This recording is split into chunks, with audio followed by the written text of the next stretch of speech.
Big boss 18च्या निर्मात्यांनी आध्यात्मिक बाबा अनिरुद्धचार्यांशी शो साठी संपर्क साधला होता।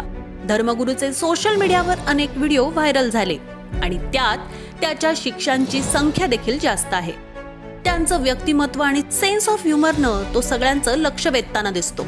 निर्माते त्याला शो मध्ये घेण्याचा प्रयत्न करत आहेत, पण आध्यात्मिक बाबा अनिरुद्धचार्यानं त्याला ऑफरला नकार दिल्याचं म्हटलं जातंय। शो मध्ये सतत होणारे वाद आणि भांडण हे पाहता त्यात सहभागी न होण्यास नकार दिला आहे। मात्र आध्यात्मिक बाबा अनिरुद्धचार्य यांनी आधी देखील टीव्ही शो मध्ये हजेरी लावली होती।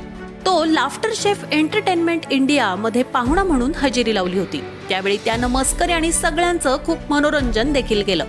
त्यावेळी त्यानं प्रेक्षक आणि सेलिब्रिटींना त्याच्या सेन्स ऑफ ह्युमरनं सगळ्यांचं लक्ष वेधलं।